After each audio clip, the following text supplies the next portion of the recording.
to Retro Music Review UK. My name's Roger Swift, and I'm here to... Excuse me, sorry.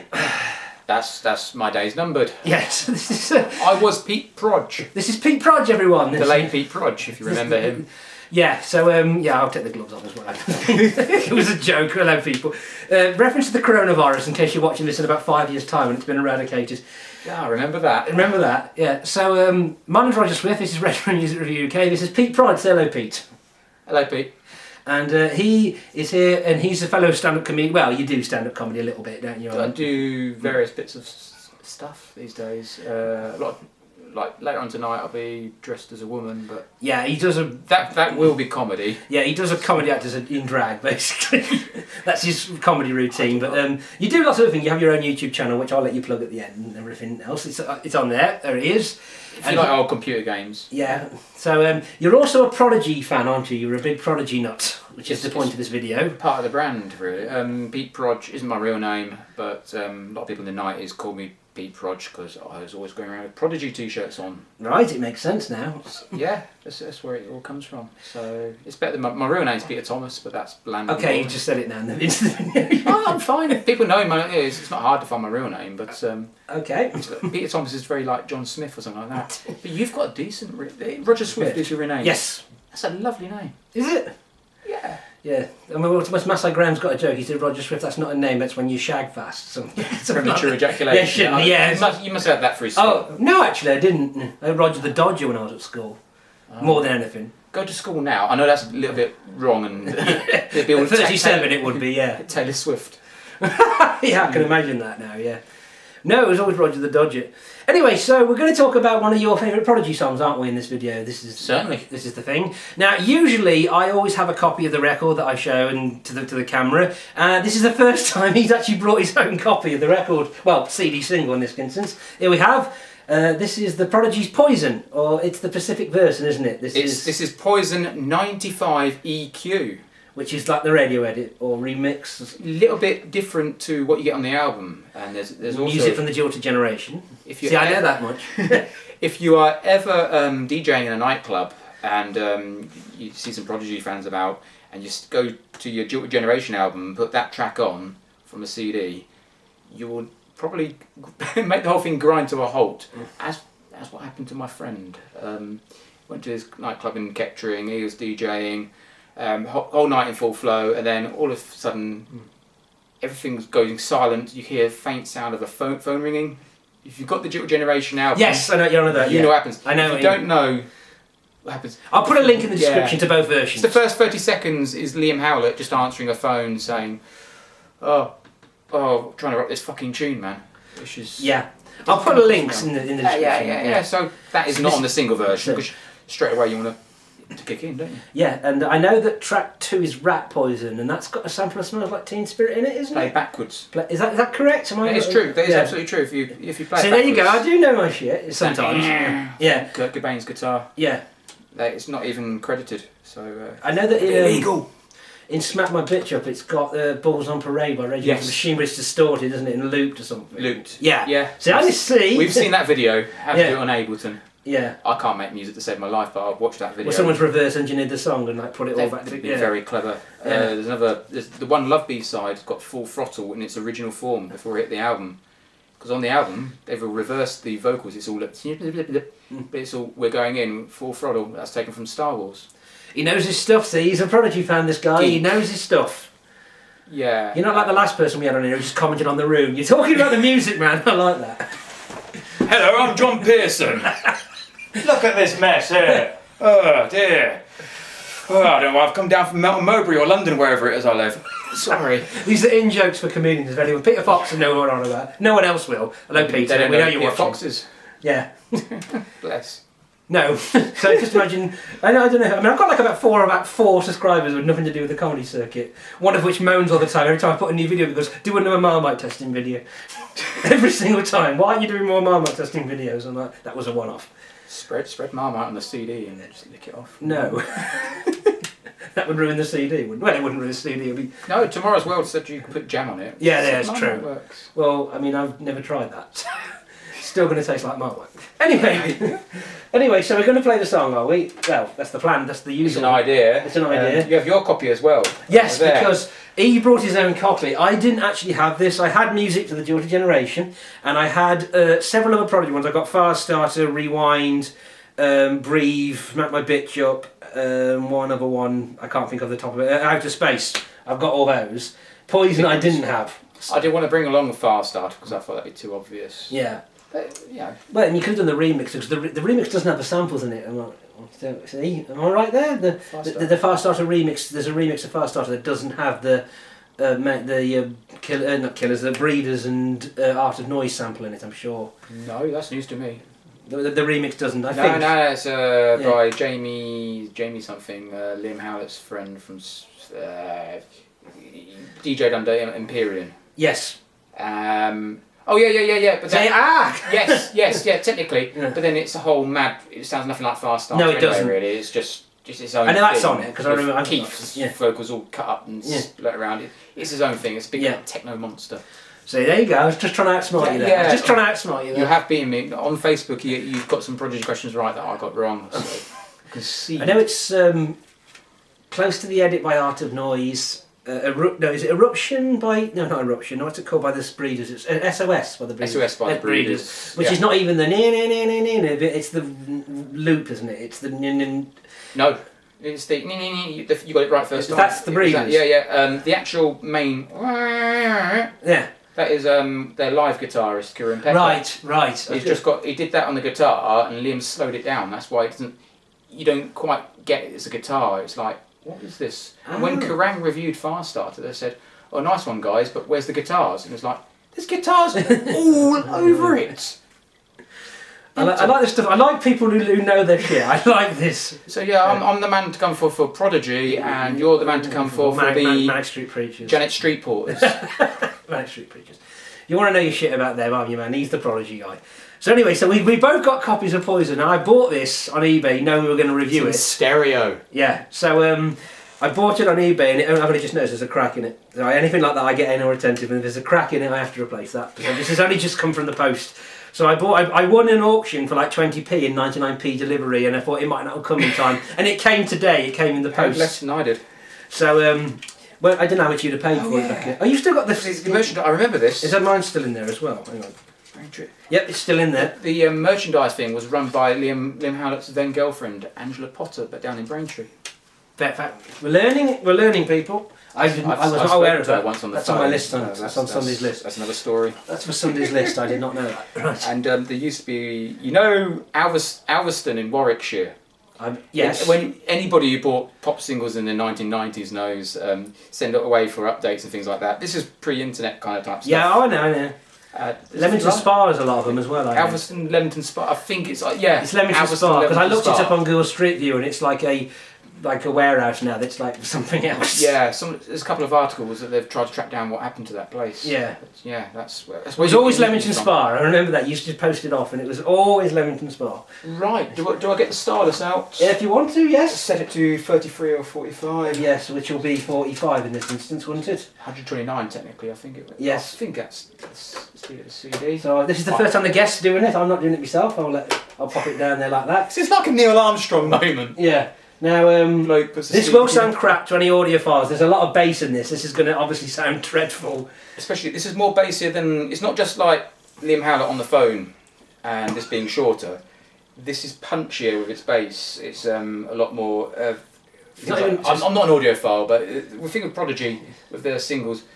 Always drove a lot. Yes. Made it, compressed them. I know a bit about sound engineering, but I'm not an expert. But yeah, I've done a bit myself. I've had a go at making dance music on a computer, but I'm no expert. I've tried. Yeah, Optimed on the Amiga. No, dance EJ on the PC. I've done. So you need to make house, but to make anything decent, no, very hard. I'll give up. So you want to hit play? Do we? There's the volume on the back there. Yeah. Do we talk through this? Yeah, we just try and talk over it because the idea we avoid copyrights. It doesn't always work. It doesn't always work. It worked with my running video.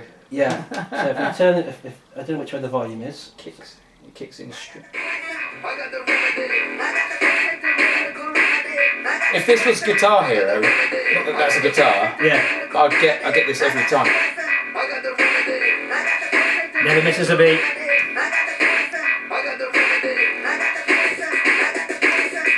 snare. I know that. That's called a snare with a 909 or something like that. Yeah. So we're into the song. Proper head nodding stuff. Yeah. The Prodigy going back. Liam Howlett before the Prodigy was in a hip hop outfit called Cut to Kill. Weren't famous. They weren't famous. Didn't get a record deal. But the Prodigy just. There was a lot of hip hop in all the stuff they did. I know everyone thinks of they're that rave band. Well, they're not really rave, are they? Not anymore. No. But the first album, you could say they were a rave. Experience. Yeah, there's a lot of hip hop influence. There's a lot of hip hop in rave anyway. A lot of it, rave is mostly hip hop records played at double speed. I never looked at it that way, but I suppose you're right. Yeah. I'm not turning it down to see it, I'm sure, because you can hear us talk. Right. This is good for a mosh pit. Yes. I know there's coronavirus that's just hit Telford, but share moshing. We're giving this a go. Is that it? It's the future. Oh, people. There we go. This is the point where Mum goes, oh God, is it? Oh God, no, there's more of it. Yeah. She liked it in the end. This is on MTV a lot, and this. I can see the video in my head as I'm watching it. I can just see it. Just moving around in sludge. Yeah. And Keith's in his element. That's the last time you see him with long hair, and he was just going bang like that. As Leroy was in there, Well, it's all on YouTube now. Going back, remember those days when you couldn't just go, kids, you couldn't just go on YouTube and just look at any music video. You had to actually get to sit there all day and wait for it to come on MTV back in the day. MTV Europe is where Prodigy shone. I think that's the main thing that lifted them. Because they wouldn't go on top of the pops. No, I'm sure they did. I'm trying to think if they ever did Top of the Pop. I mean, I can remember. Never.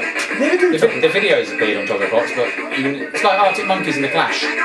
Refused Top of the Pop appearances. Okay, I didn't know that. I was trying to remember in my head, did they ever do one? Every other place on Dance Energy. That's on YouTube. And the strobing on that, if you've got epilepsy, don't go anywhere near it. It's fucking like that. Oh, it's mad. It's the first Prodigy single to have Maxim on it.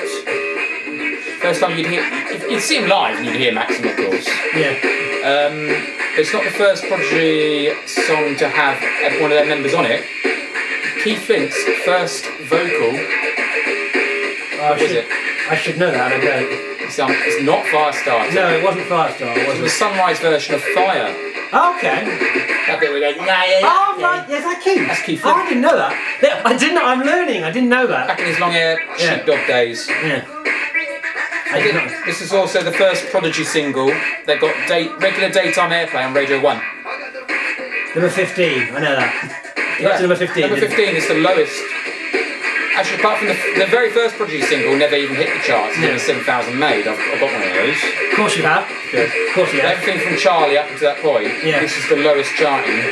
And then, of course, the next one was Firestarter, and that went interstellar. Although Brave actually sold more copies. Look that up. I didn't know that. Brave sold more copies than Firestarter.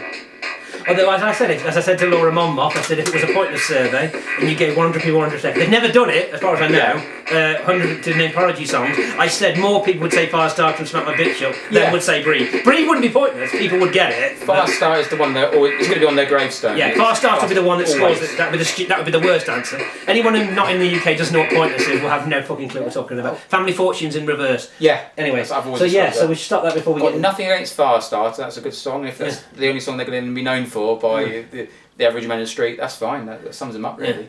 And I usually do this, and I didn't because you. But my familiarity with that song is I remember watching the video on MTV. I didn't buy it. I never owned it back in the day. But since I've started collecting again, I picked up music from the Jilty Generation. So I'm aware of the song. I haven't got the that you have the history with it. I never bought it back in the day. So I'm aware. I know it. I'm aware of it. And I like it, but it's.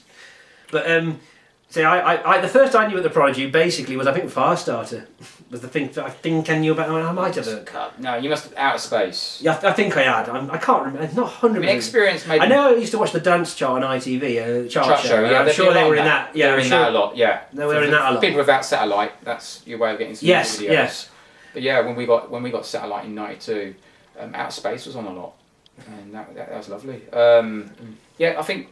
Experience is where that made them known up and down the UK, because the Prodigy were never, for the first single they were underground. I know they keep saying we're underground, we've got street cred and all this kind of stuff, but that's a big commercial machine behind them. So there they are just saying, "I'm going to take my boy back underground." And I remember seeing a 6-year-old boy buying No Good Start the Dance in Woolworths. So it's not like big crate digging through the drum and bass section in the Brixton basement record club or something like that. I don't. They were always very accessible. Mainstream. I know they tried to. Yeah, very mainstream. The sound wasn't mainstream. Yeah. To this day, I don't know how the Prodigy are successful. Yeah, because they were sort of their own thing, weren't they? It's mad. If you put that on a piece of paper, yeah, we're just going to have this going on and these kind of sounds. No, people go, no, we're just going to put our money on S Club 7. Yeah. I mean, I watched a thing once where it was like one of them like talking head type programs. They were talking about pop music, I can't remember which one, and they were going about when prior to I got to number one, everyone was like, that's the reason that Westlife exists now, because when they got to number one, the Simon Cowells went, oh God, we can't control this. So they responded by performing Westlife. I don't know if that's true, they're just saying that like it's a conspiracy theory in their heads, but I'm like, yeah, that sort of makes sense to me. Yeah, because it's like unfriendly radio. When you got like the 90s free and unfriendly radio number ones, like well, the Prodigy's 2, Breathe and Firestarter, they weren't exactly radio friendly, were they? When you think about it. Yeah. I mean, Radio 1 played them, but I mean commercial radio, you know. No, never like that. No, it's just for the housewife audience. Yeah. I remember Setting Sun by the Chemical Brothers was in that group as well. It's got that not offensive, but it's got that great big breakdown that goes big shrieking sweep going. Like a strangled owl. Yeah. A strangled owl robot. Yeah. I thought when you listen to it now, I'm like, that got to number one. You know, they never would have got, apart from Radio 1, outside of that would never have got. I'm not one of these like, oh, everything was better in the old days, but that slice of the 90s, 96, 97, 98, yep. I do like that because some mental things so happened. And you can't get that back. No, I agree. I'm not going to be like, everything's rubbish nowadays. But it is. This is why it's Retro Music Review UK, because I think everything's rubbish now. There's still some mad things going about, but you don't. I hear it on Six Music. Slow Tie and Idols. That they could kind of fit into that landscape nearly. It's some really mental things. Sophia Portinet. But you don't know who they are. I don't follow music. This is all retro. Alternative's now being ghettoised, and the charts these days, I'm vaguely aware. I don't follow the charts, but then neither do the current youth generation anyway. Really, do they? They know. We're the last people to follow the charts. They care, and that's a good thing, really. Yeah. The charts don't I mean, I every so often I go and have a look at it, and I'll play the game of how many have I heard of, and there's always something completely old and random in there. Like at 86, you'll get like a random like Bohemian Rhapsody at 86 or something like that. I've heard of that. Yeah, or walking on, or something completely random from. And around Christmas time, the same. Oh, Christmas time, you'll heard of Mariah Carey and the Mariah Carey back in because what is it? Do people just not realise that it can hook up their old? You know, I think they lose their phones and think, oh, I've got to make a completely new account when you can get all your old stuff back off. I don't know. I mean, it's still streaming now, isn't it? They don't even download anymore. We sound like we're 76. Yeah, it's all. Which makes us very at risk. When you stream stuff, it counts now. I mean, that doesn't bloody count in my book. You have to go into a record shop, find it, pull it off the shelf, and go and buy it. Yeah. And or in my mind, it doesn't count because in that book. There is actually still a physical chart. If you go and dig deep on the official chart site, you can find a top 10 each week about the physical ones. And every time in the last 10 years, the Manics have brought out a new 7-inch vinyl. Guess what was number one that week? So technically, they're still getting number ones in my book, because if you stream, that don't count. If you actually went to the trouble of going and getting it, fair play. That's the real number one. When I say getting it, I mean you have to order them. Anyways, there we go. We're going off on major tangents here, aren't we? So it's just about 2 or 3 years ago, Ed Sheeran had like 8 of the top 10. Mm-hmm. That's how mental it is. Mm. This is mental that he gets any sales at all. But there you go. Well, my mum likes Ed Sheeran saying them all. And you've got Guns N' Roses. Guns N' Roses, which is near enough the same font as Manic Street Preachers' Generation Terrorist. It was pretty much. It was a complete Panics alike. Well, I mean, Generation Terrorist and Guns N' Roses' Appetite for Destruction. There's a lot of similarities there. I mean, there is. We had noticed, the fans of us. We know we have noticed these things. I was going to say, this isn't the one that John Connor wears in Terminator 2. I've got one similar to that as well. Yeah, I used to hate Guns N' Roses at the time. I used to hate a lot of guitar music. Really? But then it wasn't like the Prodigy going alternative that turned me to it. It just like when we got MTV and Smells Like Teen Spirit, and I'm going, oh, I like that bit, but I don't like the rest of it. Enough repetition, like, no, I do like that bit. I do like it. And then I just got hold of the album. I just played it to some of my mates, or well into the very commercial dance music like Snap and 2 Unlimited. They're classics, though. Played it to them. At the end, they just stopped it. took it out and looked at me. You ever bring this fucking shit in here again? Yeah. This Grebo crap. Grebo. Did they call that? They used to call it Grebo when I was at school. You were into rock music. You were. You're a mosho. You're a Grebo. You're a goth, are you? Yeah. It's bloody weird music. That's just headbanging shit. Yeah. You want to listen to some fucking... They was like rave music. I say actual happy hardcore. They were. That's what happened when Prodigy went away from rave. Rave itself just petered out. Yeah. The one route for a drum and bass, and then as you're saying, up in Scotland, it's all that happy hardcore, the mad card. Yeah. Nice artwork. The artwork was good. Yeah. I've still got a tape of it but somewhere. I wouldn't want to hear it because it's all chipmunk stuff. If you actually like slow it down, it's normal dance music. I found that if you put sounds better. If you just take it like it's played at half the speed, it just sounds like house dance music. It's just that if you just take a house string and play it at 78 on an old record at 78, that's happy hardcore. That's kind of what it is. That would probably take you about a year to listen to Scooter's entire discography. Anyway, we've been babbling on now. I won't edit any of this. We'll keep it all in. So. You know your problem. You keep it all in. Beautiful sound. Great Prodigy hit there. Beautiful sound. You keep it all in. When the Prodigy relocated to Hull. They did that. Yeah. Fact. Anyway, so I've been Roger Swift. So we wrap this up now. We keep babbling for now because we got a gig. I've got a gig to go and run when he's on. So yeah. I've got to pretty myself up at some point. So I've been Roger Swift. This has been Retro Music UK. This has been Pete Proj. It has. Do you want to plug your channel and tell what it is? I'll put the details on the screen. If you like ZX Spectrum, Sega Mega Drive, and you got the stuff from the 80s and 90s, it could be like this in a sort of way.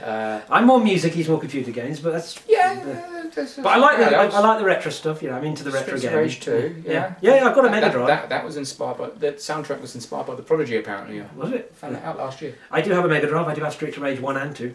3 was shit. I haven't got that, but yeah. The big question is Street of Rage 1 or Street of Rage 3. I mean, 2 obviously the absolute pinnacle. It's like 1. But those are evenly matched, aren't they? No, I think 1's better. I never liked Forever 3 shit.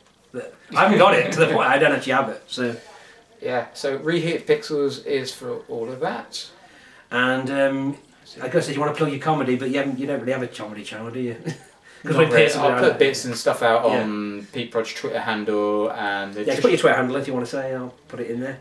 There's also the. There's his Twitter handle on the screen right now. I have a lovely video of myself as Trisha Timpson in Berlin. The last time I did her actually. Berlin. Yeah. They sent me the video and it's like a radio edit because I had to get it down to 7 minutes. It's normally 15 minutes long. So and I had to internationalise it, take out the very British references. Because I remember when you were there on Facebook, and I put for a joke I translated "Do they know what Weatherspoons is in Berlin" into German and put it underneath your. Yes. And I thought I wonder what that actually. And then translated it back. I can't remember what it came back as something. Facebook gives you that option. Yeah, and I can't remember when it changed it into something like I don't know. Do they know what water goblins are in German? Or something stupid like that. Water goblins is a good. Or something like that. It was something. We've all done that thing when Google Translate came out. It's just throwing it in like a mad reverse photocopier thing and just seeing what weird names come through. Yeah. And I did that, so it just made me laugh. I thought, what's that? If you translate it back now, what's it come out as? It was something like, what did they know? This has been Sex Rapid. This has been Retro Music Review UK anyway, and this has been Pete Proj. I've been Roger Swift. Please, I'm going to do more of these with other comedians. I've got intercourse briefly. Yeah. I've got 2 other comedian friends, at least 2 of us who are going to come and gig here if the gigs even happen with this coronavirus bollocks. I mean, we all could be dead in 3 weeks. It's nonsense. Well, we don't. I feel absolutely fine. He's died. Right, I've been Roger Swift. This has been Retro Music Review UK. Please hit subscribe for more videos. I make sure he's got. There you are. He's fine. He's fine, people. Ta-ra.